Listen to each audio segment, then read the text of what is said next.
12 जून दिन के 1:38 पर एयर इंडिया की फ्लाइट एयर इंडिया 171 क्रैश कर गया, जो बेहद दुखद घटना है। लेकिन इसके रीजंस को हम 3D एनिमेशन की हेल्प से समझने की कोशिश करते हैं।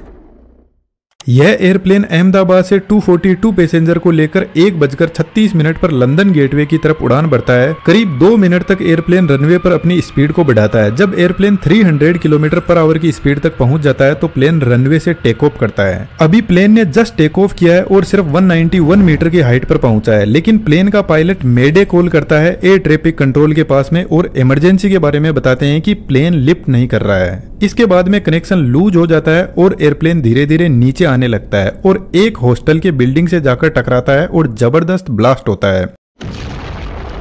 आउट ऑफ 242 पैसेंजर 241 की जान चली गई, बाकी सिविलियंस भी इसमें मारे गए। इस वीडियो की रिकॉर्डिंग के टाइम तक कंफर्म नहीं हुआ है कि कितने लोगों की इसमें जान गई है, लेकिन ब्लास्ट बहुत जबरदस्त था। एयर इंडिया का बोइंग 7878 ड्रीम लाइनर एयरप्लेन काफी लंबी दूरी तय करने वाला था, अहमदाबाद से लेकर लंदन गेटवे की तरफ। तो इसके अंदर फ्यूल टैंक को फुल कर दिया गया। इसके फ्यूल टैंक की कैपेसिटी लगभग 1,26,000 लीटर की है। बेसिकली एयरक्राफ्ट का फ्यूल इसके विंग में ही भरा रहता है और विंग पर ही इंजन लगे रहते हैं। तो जब एयरक्राफ्ट ने उड़ना शुरू किया तो सिर्फ 2 ही मिनट इसने फ्यूल की खपत की और जैसे ही यह ग्राउंड पर आकर स्ट्राइक करता है तो इसमें बचा हुआ फ्यूल जबरदस्त आग पकड़ लेता है, जो एक बड़े धमाके का रीजन बनता है। अभी हमारे पास में कंफर्म न्यूज नहीं है इसके क्रैश के रीजंस की, लेकिन जब एयरप्लेन नीचे आने लगा तो लोगों ने देखा कि इसके इंजन में कहीं पर भी कोई आग नहीं लगी हुई थी, वह परफेक्टली काम कर रहे थे। लेकिन जब भी किसी फ्लाइट का इंजन फेल होता है तो इंजन पीछे की तरफ भयंकर आग को फेंकने लगता है, जिसको अभी हम आगे समझेंगे। लेकिन सबसे पहले हम पॉसिबल रीजंस को समझने की कोशिश करते हैं। फिलहाल जैसे एयरप्लेन रनवे पर खड़ा है, एयरप्लेन के यह विंग्स है और विंग के पीछे साइड में आप देखोगे फ्लैप्स लगे हुए हैं, जो कुछ इस तरीके से एडजस्ट होते हैं और आगे की तरफ लगे हुए स्लेट्स यह भी अपने एंगल को एडजस्ट कर सकते हैं और यही एयरक्राफ्ट को टेक ऑफ और लैंड करवाते हैं। जब इंजन स्टार्ट होता है तो यह आगे से हवा को खींचता है और पीछे की तरफ हाई स्पीड में फेंकने लगता है, जिसकी वजह से एयरक्राफ्ट को आगे की तरफ थ्रस्ट लगेगा और एयरप्लेन रनवे पर दौड़ने लगेगा। लेकिन यह जो कंडीशन है इसमें सिर्फ इंजन की पावर से एयरप्लेन आगे बढ़ रहा है। यदि हमने फ्लैप्स और स्लेट्स को एक्टिवेट नहीं किया तो एयरप्लेन सिर्फ रनवे पर चलता रहेगा, टेक ऑफ ही नहीं कर पाएगा। लेकिन जैसे ही पायलट फ्लैप के एंगल को बढ़ाते हैं, एयरप्लेन धीरे धीरे टेक ऑफ करने लगेगा। इसके पीछे सबसे बड़ा रीजन है इनकी डिजाइन, जो एयरफॉइल मैकेनिज्म को फॉलो करती है। जैसे यह एक एयरफॉइल मैकेनिज्म है, जब हवा इससे टकराती है तो कुछ इस तरीके से आगे निकल जाती है, लेकिन जब हम इसका एंगल बढ़ाते हैं तो अब आप देखोगे कि यह एयरफॉइल के इस पॉइंट पर हवा का जो प्रेशर है वह ज्यादा लगने लगेगा और ऊपर से जो हवा जा रही है वह सीधी निकल जाएगी। तो इस पॉइंट पर एयर का जो प्रेशर है वह लो हो जाएगा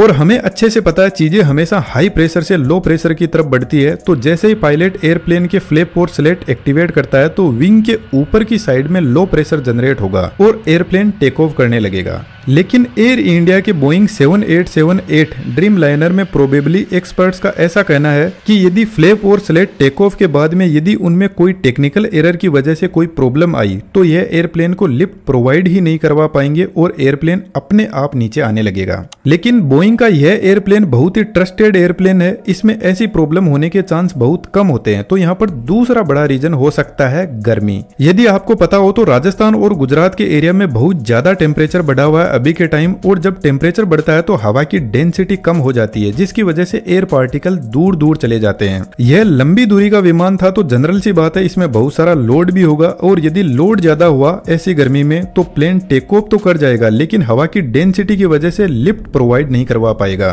फिलहाल जैसे एकदम ठंडा मौसम है और हवा में एयर के पार्टिकल एकदम पास में है, तो इतनी हाई डेंसिटी वाले एयर पार्टिकल जब प्लेन के विंग से टकराते हैं तो यह प्लेन को अच्छा खासा ऊपर की तरफ फोर्स लगाने लगेंगे। आप इसको ऐसे समझ सकते हो कि यदि 100 किलो का कोई पत्थर है तो या तो उसको 2 आदमी मिलकर उठाएंगे या 100 आदमी मिलकर उठाएंगे। तो जनरल सी बात है जब 100 लोग मिलकर उठाएंगे तो यही तरीका आसान रहेगा। तो यहाँ पर भी जब ज्यादा एयर की डेंसिटी होगी तो प्लेन आसानी से ऊपर की तरफ लिफ्ट करने लगेगा और आसमान में जाने लगेगा। लेकिन गर्मी के टाइम में जो अर्थ का सरफेस होता है वहाँ पर जनरली हीट ज्यादा होती है और यहाँ पर एयर के पार्टिकल्स होते हैं वह दूर दूर होते हैं। तो जब कम एयर पार्टिकल एयरप्लेन को ऊपर की तरफ फोर्स लगाएंगे तो हो सकता है कि यहाँ पर जो इंजन थ्रस्ट जनरेट कर रहा है वह सफिशिएंट ना हो, और यदि ऐसा हुआ तो इंजन यदि अपनी फुल पावर पर भी चल रहा है तो एयरप्लेन एक तो लोड और सेकंड हवा की लो डेंसिटी की वजह से धीरे धीरे नीचे आने लगेगा। इसलिए जनरली यदि आप नोटिस करोगे इंडिया, दुबई, मेक्सिको जैसी कंट्रीज में रनवे की लंबाई ज्यादा रखी जाती है ताकि प्लेन गर्मी में भी सही से टेक ऑफ कर सके। लेकिन दोस्तों एक इम्पोर्टेंट बात मैं आपको बता देता हूँ, एक बार प्लेन के टेक ऑफ करने के बाद में यदि इंजन में कहीं पर भी कोई प्रॉब्लम आती है तो पायलट कुछ भी नहीं कर सकता, उसके कंट्रोल में कुछ नहीं होता है, क्योंकि प्लेन को वापस जल्दी से टर्न देकर रनवे पे नहीं लाया जा सकता। तो यहाँ पर हो सकता है कि यदि कोई बर्ड बाई चांस यदि इंजन में फंस गया हो तो यह भी एक बड़े हादसे का रीजन बनता है, लेकिन इसके चांस कम है। फिर भी हम समझते हैं कि एक बर्ड कैसे इतने बड़े एयरप्लेन को क्रैश कर सकता है।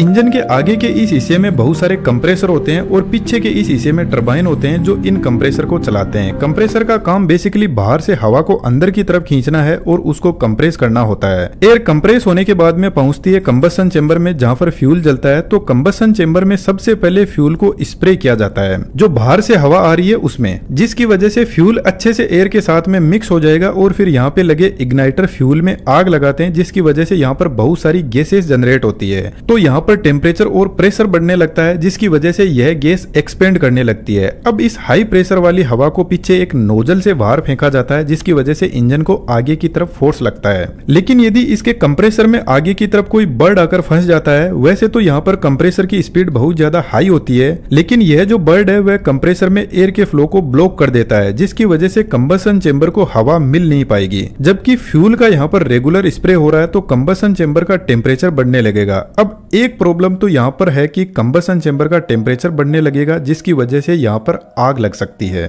दूसरा रीजन यह है कि फ्यूल को जब प्रॉपरली ऑक्सीजन की सप्लाई नहीं होगी तो वह बिना जला हुआ ही इंजन से बाहर की तरफ निकलने लगेगा और जैसे ही उसको ऑक्सीजन मिलेगी तो वह एकदम से आग पकड़ लेगा। इसी वजह से जनरली यदि कोई बर्ड कंप्रेसर में फंस जाता है तो इंजन में से तेज आग बाहर निकलती है। यह जो प्रॉब्लम होती है इसको कंप्रेसर स्टॉल बोलते हैं, जिसमें कंप्रेसर को प्रॉपर हवा की सप्लाई नहीं मिल पाती है। इसके अलावा दोस्तों एयरप्लेन एक बहुत ही टेक्निकल मशीनरी होता है जिसमें और भी बहुत सारी इंजीनियरिंग काम करती है। तो कहीं पर भी कोई भी फेलियर हो सकता है और इस फेलियर का तभी पता चलेगा जब ब्लैक बॉक्स से फ्लाइट डेटा रिकॉर्डर की हिस्ट्री मिलेगी। ब्लैक बॉक्स बेसिकली एयरप्लेन की हर एक एक्टिविटी को रिकॉर्ड करता है। उम्मीद करता हूँ आपको बहुत कुछ समझ में आया होगा। जैसे ही हमें कंफर्म न्यूज मिलती है तो हम फिर से इस पर वीडियो बनाने की कोशिश करेंगे, लेकिन दोस्तों कुछ वीडियो ऐसे आए हैं जो वाकई में बहुत विचलित करने वाले हैं, जिससे अंदाजा लगता है कि ये एक्सीडेंट बहुत ही ज्यादा खतरनाक था। बस उम्मीद है कि भगवान उनके परिवार के लोगों को हिम्मत और शांति दे।